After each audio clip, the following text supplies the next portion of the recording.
दोस्तों, एक पंडित ने पढ़ाई तरावीह की नमाज। जी हां दोस्तों, एक पंडित ने एक मस्जिद में मुसलमानों को पढ़ाया तरावीह की नमाज। आज की इस वीडियो में जानेंगे कि एक पंडित कैसे हाफिज कुरान बन गया और मुसलमानों को तरावीह की नमाज पढ़ाई। आज की यह वाक्य यकीनन बहुत ही प्यारी है और यह वाक्य आपको पसंद भी आएगी। पूरी वाक्य को इस वीडियो में जानेंगे, तो बस आप इस वीडियो में आखिर तक बने रहे। और यदि आपने अभी तक हमारे इस चैनल को सब्सक्राइब नहीं किए हैं तो चैनल को सब्सक्राइब जरूर करें और साथ ही बेल आइकन को भी जरूर दबाएं ताकि आने वाले नए वीडियो का नोटिफिकेशन आप तक सबसे पहले पहुंच सके। तो चलिए आज की इस वाक्य को शुरू करते हैं। शाबान की तारीख थी। रामपुर की शाही जामा मस्जिद में तरावीह पढ़ाने के लिए कोई हाफिज कुरान नहीं मिल रहा था। इमाम साहब परेशान थे। पूरा इलाका ढूंढ लिया लेकिन कोई हाफिज नहीं मिला। इमाम साहब चिंतित थे कि अब क्या किया जाए। अचानक ख्याल आया कि वक्त के कुतुब आरिफे बिल्लाह हाफिज जमालुद्दीन नक्शबंदी अलैहिर्रहमा हैं। इमाम साहब ने सोचा कि चलो उन्हीं के पास चलते हैं। इमाम साहब ने अपनी परेशानी उनके सामने रखी। इमाम साहब बोले, हुजूर, आज शाबान है, चांद हो जाएगा तो तरावीह होगी, लेकिन कोई हाफिज कुरान नहीं मिल पाया है। तरावीह कैसे होगी? जमाल उल औलिया ने थोड़ी देर तक सिर झुकाए रखा और फिर बोले, मौलाना जा, आज तरावीह नहीं होगी। इमाम साहब ने कहा, हुजूर, आज 2 तारीख है, चांद हो तो तरावीह होगी। जमाल उल औलिया ने फरमाया, मौलाना, आज चांद निकलेगा ही नहीं। इमाम साहब वापस लौट आए। उन्होंने लोगों से शहादत की पूछताछ की, लेकिन किसी ने भी चांद देखने की गवाही नहीं दी। रात को जब इमाम साहब बिस्तर पर लेटे तो ख्याल आया कि कल तो 30 तारीख है, लोग बगैर चांद देखे ही तरावीह पढ़ने आ जाएंगे।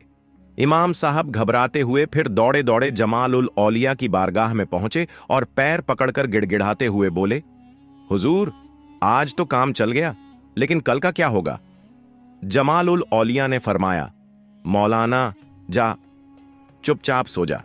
सुबह फज्र की नमाज पढ़ाना और फिर मस्जिद के दरवाजे से बाहर निकलना। जो भी पहला आदमी तुझे मिले उसे पकड़कर मेरे पास ले आना। सुबह फज्र की नमाज के बाद इमाम साहब मस्जिद के दरवाजे से बाहर निकले। इत्तफाक से एक पंडित जी खड़ाऊं पहने हाथ में घंटी और लोटा लिए जा रहे थे। खड़ाऊं की आवाज खटपट कर रही थी और घंटी टुन टुन बज रही थी। इमाम साहब ने आवाज लगाई, पंडित जी, पंडित जी। पंडित जी ने पीछे मुड़कर देखा और बोले, मुझसे कह रहे हैं? हाँ हाँ, आप ही से कह रहा हूं। पंडित जी बोले, कहिए, क्या आदेश है? इमाम साहब बोले, आपको बाबा जमाल उल औलिया ने बुलाया है।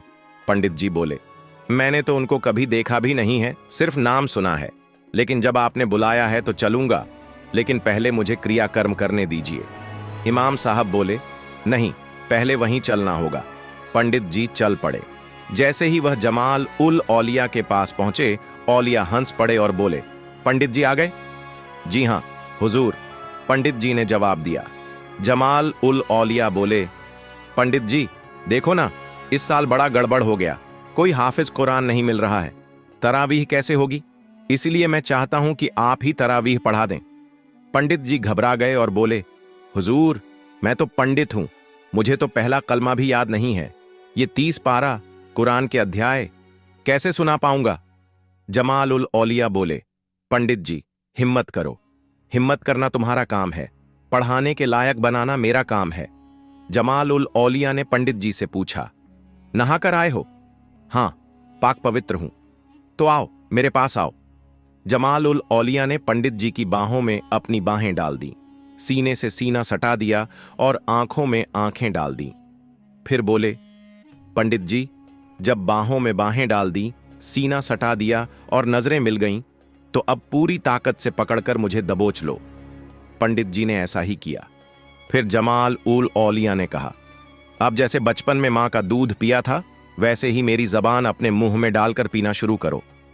पंडित जी ने ऐसा ही किया। थोड़ी ही देर बाद जमाल उल औलिया ने पूछा, कहां तक पहुंच गए? पंडित जी बोले, हुजूर, 10 पारा मुकम्मल हो गया। फिर थोड़ी देर बाद पूछा, अब कहां तक पहुंचे? पंडित जी बोले, हुजूर, 20 पारा मुकम्मल हो गया। फिर जमाल उल औलिया ने कहा, जल्दी बोलो, नहीं तो सीना फट जाएगा। पंडित जी बोले, हुजूर, 30 पारा मुकम्मल हो गया। तो इस तरह से एक पंडित ने पूरा 30 पारा कुरान को मुकम्मल किया और हाफिज ए कुरान बन गया। तो आज का यह वाक्य आपको कैसी लगी कमेंट में जरूर बताएं। उम्मीद करते हैं कि क्या हुआ, क्या आपको पसंद आई होगी।